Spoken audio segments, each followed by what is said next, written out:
When I joined Greenpeace in 1984, I was an angry young man. I was so pissed off at the fact that industry was dumping toxic waste in the Irish Sea, out of sight, out of mind. We thought that we could get rid of waste by hiding it somewhere. We know a little bit better today, but still so much is happening that's not good enough. So that passion is something that I, today, not being maybe a young man anymore, I'm turning 50 in a week's time, but I'm still passionate. That anger is good because it drives me forward, it drives a lot of people forward, it drives all of us. So feelings is part of what makes this society work and develop. We've heard about fear, and fear is, I think, a more negative feeling. Nature doesn't feel fear. Nature evolves by trial and error. Nature tries this, it didn't work, tries that works better, and then it moves on and on and on. But through my life, people have asked me, oh, what should I do? Is this the right thing to do? Is that the right thing to do? What type of car should I buy? People are so worried about making mistakes.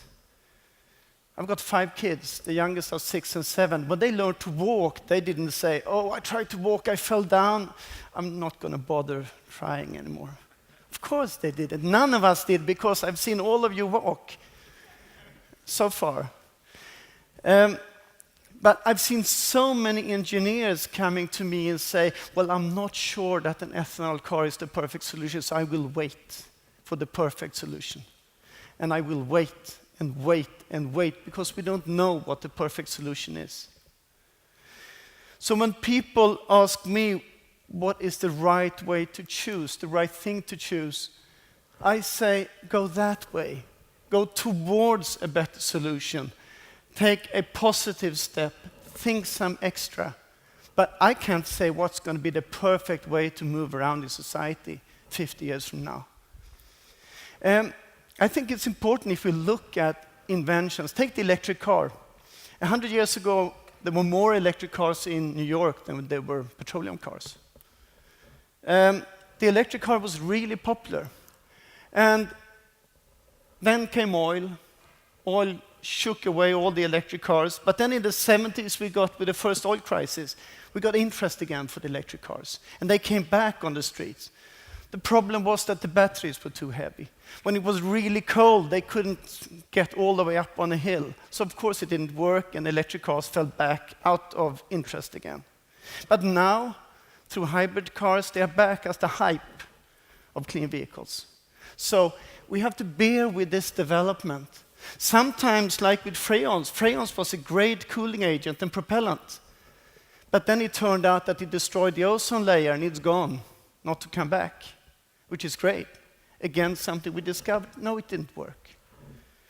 And we've had a history in this country, like in many countries, with wind power. It was really interesting and hyped 15 years ago, 20 years ago. But then we let go and said, no, it's not going to be effective, it's impossible. And all the engineers, they calculated on it and said, this is not going to be effective enough, so we're not going to push it in this country. What a mistake. It's the biggest export commodity in our neighboring country, Denmark. They stole it from us, or we didn't take it. So good for them. Anything that we have with environment, it could go the right way, it could go worse way, but it's moving in the right direction. And we have to accept that. We shouldn't be afraid of making mistakes. This is, I think, the most clear signal we have. Cars, they're wonderful, we need them. But the people sitting in all these cars, they would fit into that tram. And we have even better pictures from Los Angeles and larger cities. Of course, if somebody did a study on us and looked at us from out of space, they would say that we are crazy. We are sitting in line, doing nothing, not doing any productive work, just waiting. These cars come into the city, destroys the city, because they force us to asphalt half of the city space. Ridiculous. Why are we letting ourselves being ruled by 2-ton metal packages coming into town with one person in each? I've looked, as far as I can see, there's one person in each car. And remember, they would all fit in to that tram. Looking back a bit, in this country, we've been what we call a laboratory area. Sweden is a big enough laboratory to be interesting for industry. We've seen a tremendous development on clean vehicles. And clean vehicles is basically vehicles that emit less pollution. There is nothing called a clean vehicle, but it happens to be the name. Emitting less pollution, leaner vehicles or biofuel vehicles. But the authorities never thought that this was going to be a big thing. They thought, well, a few people will be interested. And for a beginning, it looked that way. It looked like we have a small increase every year. But then came Charlie and Nils. We would not have had this exciting development if it wasn't for somebody in Stockholm doing a purchasing project. He was called Charlie Rydén, getting orders for 3,000 ethanol vehicles from companies to push the development of biofuel vehicles.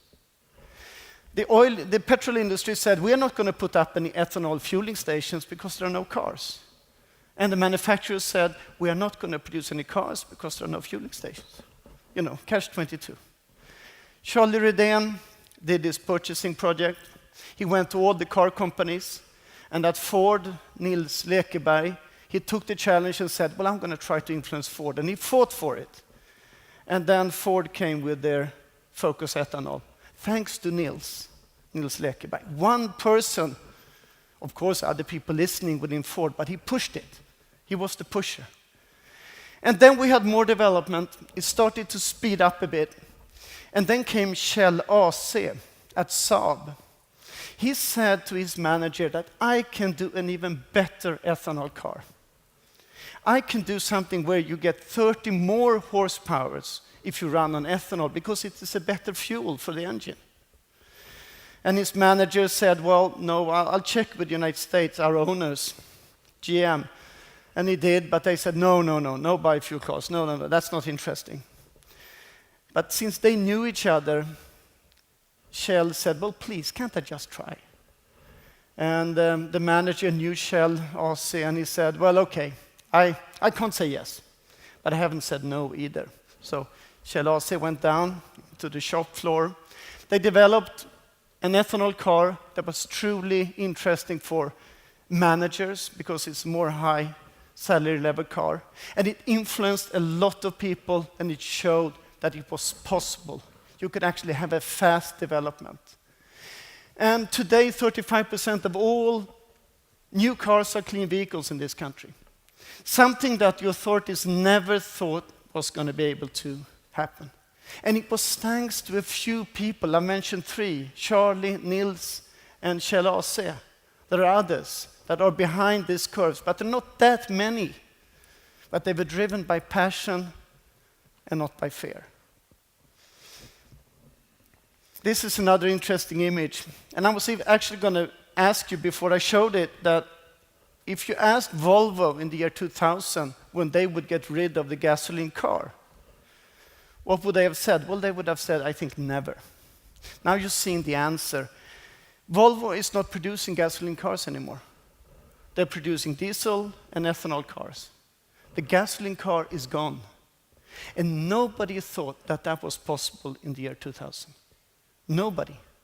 And nobody knows what's going to be possible 2020.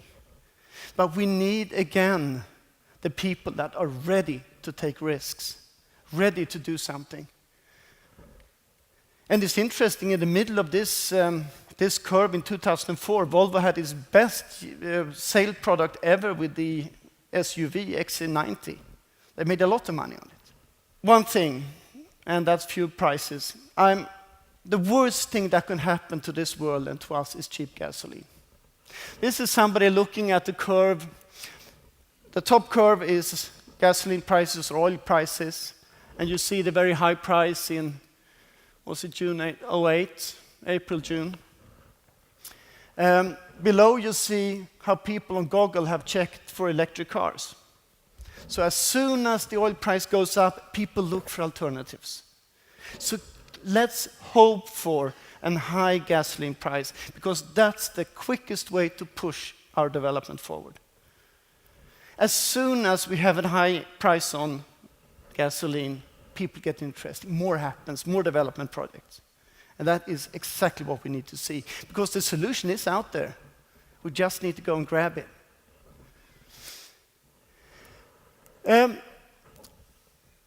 There is hope. We, last year, reached an all-time high in this country when it comes to rail traffic. We were really good at rail traffic in the 50s, early 50s. Lots of people went by railroad, but then came the car. The 50s was the decade of the car. In the United States, they were a bit faster than Sweden. That's when the car industry bought the public transport companies and closed them down, because car was the image of freedom. And we see the same development here, with the decrease in use of rail transport for goods and people. And then, all of a sudden, it starts to move up again. And we now have an all-time high, 2008. And it's rapidly increasing. We have a 25% increase rail traffic the last 5 years. And that's hope. Every larger city sees a really big increase on rail traffic coming into the city, because people are getting smarter.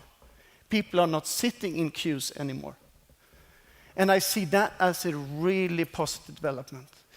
In the United States, finally, for the first time in many, many, many years, the road work, the average distance we travel has started to go down. With the depression, of course. But let's keep it that way, because it's opening up another way forward for us. This gives me hope. And this gives an opportunity to business for new ideas and new ways to deal with transport. And looking at transport, I have been speaking to Carl at TEDxGöteborg before this presentation. We met once, I came by public transport, and then I've used this other great invention, the telephone. I don't know if you all know what a telephone is. This is not a car, but it does the same utility for me in reaching somebody I need to check ideas with.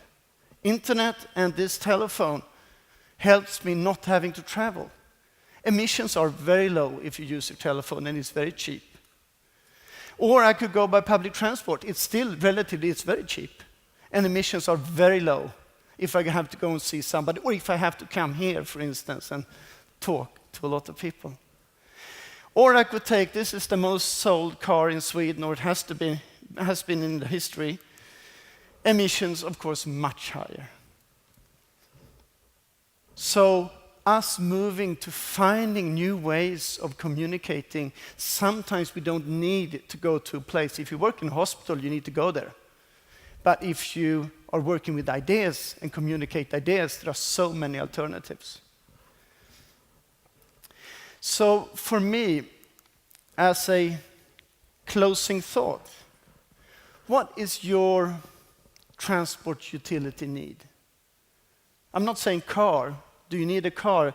I'm saying what you need to transport ideas and your utility, whatever that is. If you work with advertisement, you send ideas to each other. Do you need to send it by car? Or can you send it in another way? So focusing on that question, what's going to be my transport utility need in the future?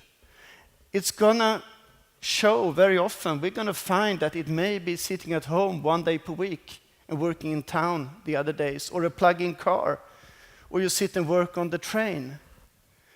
Or maybe you sit in the forest in silence, in darkness, in peace, and you type on your portable computer, you come up with great ideas, and then you send it off over email. And you don't create a lot of pollution if you do it that way.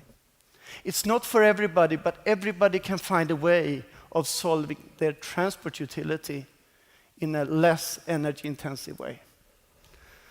So good luck with that. Thank you.